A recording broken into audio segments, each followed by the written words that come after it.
दोस्तों सारी खबर पाने के लिए चैनल को सब्सक्राइब करें और उसके बाद ऑल नोटिफिकेशन पर क्लिक ज़रूर करें।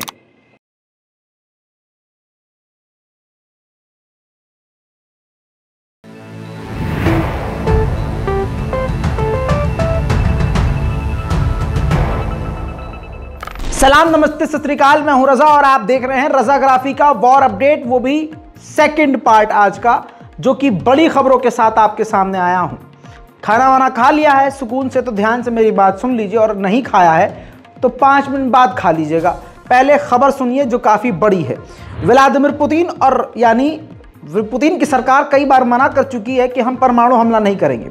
शुरुआत में ये हुआ था, ऐसे हालात नजर आ रहे थे कि पुतिन परमाणु हमला कर सकते हैं, लेकिन खुद व्लादिमीर पुतिन ने साफ इनकार किया कि वो परमाणु हमला नहीं करेंगे। लेकिन एक बार फिर से पुतिन ने पलटी मारी है और पुतिन ने किर्गिस्तान के दौरे पर किर्गिस्तान में ही एक ऐसी बात कही है जिससे पूरी दुनिया के लिए एक बड़ा झटका है, और खासकर यूरोप की सांस ऊपर ही की ऊपर अटक गई है। मामला कुछ इस प्रकार हुआ कि जब जंग की बात वहां पर होने लगी, व्लादिमीर पुतिन ने अपनी एक स्टेटमेंट में क्लियर कह दिया है कि हम विचार कर रहे हैं कि जो हमारी पॉलिसी है कि हम पहला अटैक हम परमाणु से नहीं करेंगे, वो जो पॉलिसी है हमारी, हम सोच रहे हैं कि उसको बदल दें।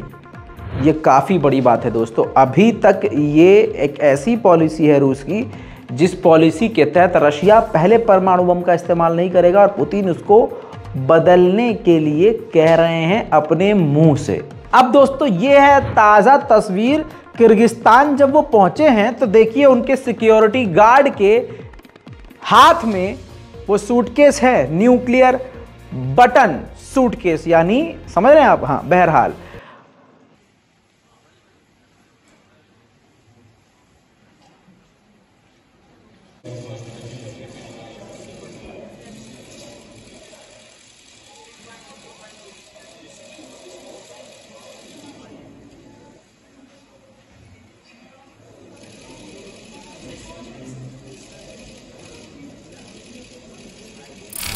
साथ ही दोस्तों ये देखिए काफी देर तक उन्होंने इंतजार किया है।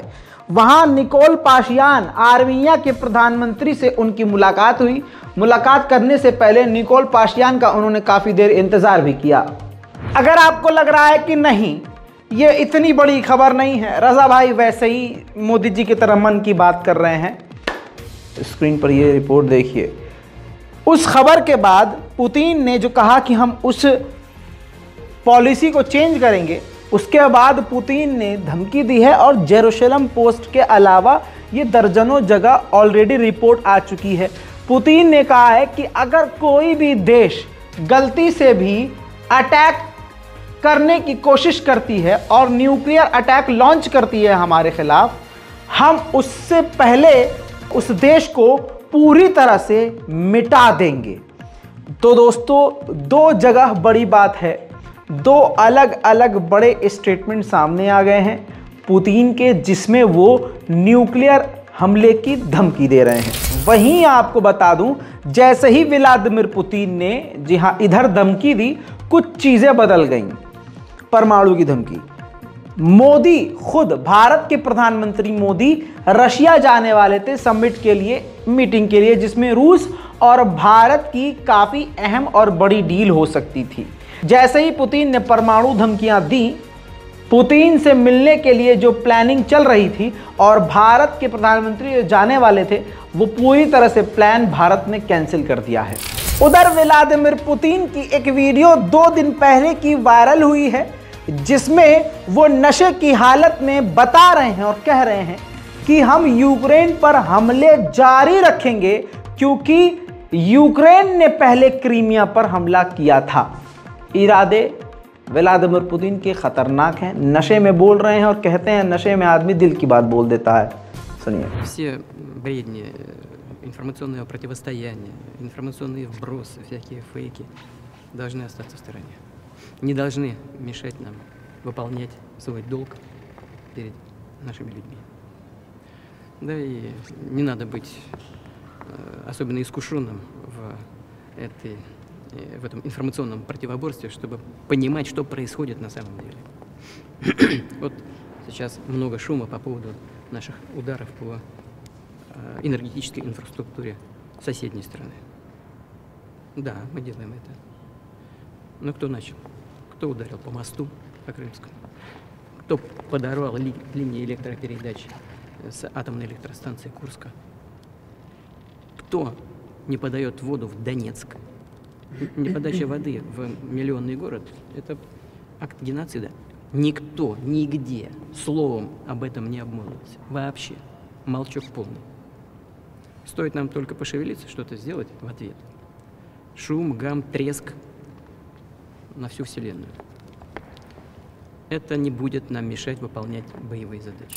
रूस ने यह भी कह दिया है, क्रिमिनल की तरफ से कहा है, ये बयान आया है कि हमने जो अमेरिका के साथ कैदियों की अदला बदली की है, इसके बावजूद हमारे रिश्ते अमेरिका से अभी काफ़ी टेंस हैं, ख़राब हैं। वहीं दोस्तों, यूक्रेन तुर्की का एहसानमंद है, क्योंकि ज़ेलेंस्की ने कह दिया है सामने ही आके कि ग्रीस और दूसरे देशों के साथ जो अनाज निकालने की डील करवाई है और रूस को मनाकर हमारे सारे अनाजों को तुर्की ने विदेशों में भेजा है, उससे हम गरीब नहीं हुए हैं। हमारी गरीबी आते आते रह गई है और हम इस बुरी स्थिति में भी सही खड़े हुए हैं। यूक्रेन का ही इलाका डोनेस्क है और डोनेस्क पर रूस का कब्जा है। अब यूक्रेन डोनेस्क के ही इलाके पर बड़े हमले कर रहा है। एक और हमला देखिए।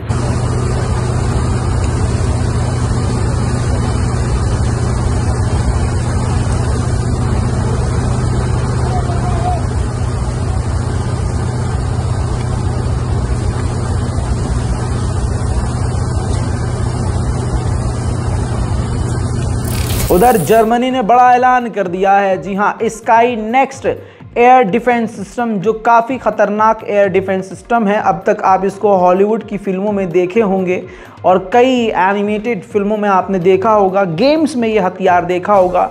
ऐसा डिफेंस सिस्टम जो इस रिपोर्ट में लगा हुआ है, आपको बता दूं कि जर्मनी ने ऐलान कर दिया है कि वो यूक्रेन को देगा, यानी आने वाले वक्त में यूक्रेन और भी ताकतवर होने वाला है। वही दोस्तों, ईरान की तरफ से बड़ी खबर आ रही है मेरे पास। ईरान के फॉरेन मिनिस्टरों ने बात करी है फिनलैंड के फॉरेन मिनिस्टर पर यूक्रेन और रूस के कॉन्फ्लिक्ट को लेकर, और ईरान ने साफ कर दिया है फिनलैंड से बोलते हुए, ये कहते हुए कि हम इस जंग के खिलाफ हैं, बल्कि पूरी दुनिया में कोई भी अगर कहीं जंग हो रही है तो हम उसकी तरह से पूरी आलोचना करते हैं। हम शांति के साथ हैं और हम इस जंग का खात्मा चाहते हैं। लेकिन यूरोप और अमेरिका मिलकर जो अंधा हथियार और लगातार हथियार यूक्रेन को दे रहे हैं, इससे यूक्रेन की ही स्थिति और बेकार हो रही है। दोस्तों, इसी के साथ आप पॉप फ्रांसिस के तो जानते ही होंगे। पॉप फ्रांसिस ने दुआ करवाई है यूक्रेनियों के लिए, यूक्रेन में जो लोग मारे गए हैं उनकी मग़फ़िरत के लिए अपने अंदाज में। और वीडियो इसलिए अब वायरल हुआ है यूरोप में क्योंकि दुआ कराते कराते वो रोने लगे थे, इमोशनल हो गए थे। Vergine Immacolata, avrei voluto oggi portarti il ringraziamento del popolo ucraino.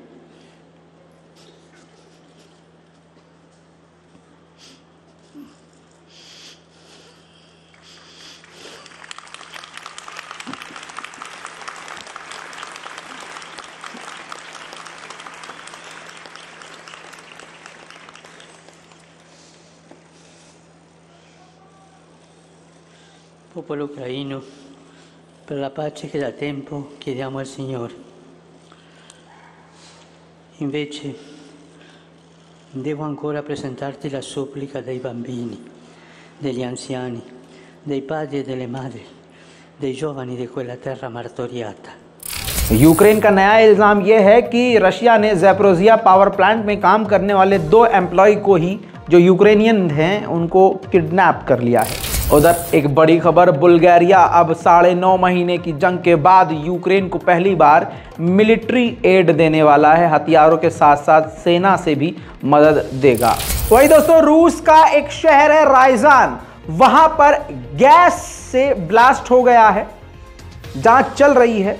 रूस सही बात तो नहीं बताता, लेकिन तस्वीर मेरे पास है तो देखिए।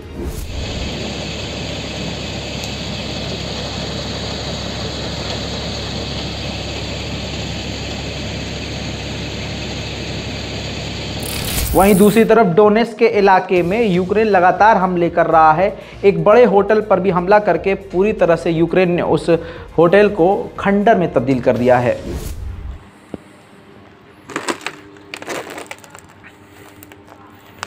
इतना ही नहीं, रात को भी डोनेट्स्क के इलाके पर यूक्रेन ने हमला करके बड़ी तबाही मचाई।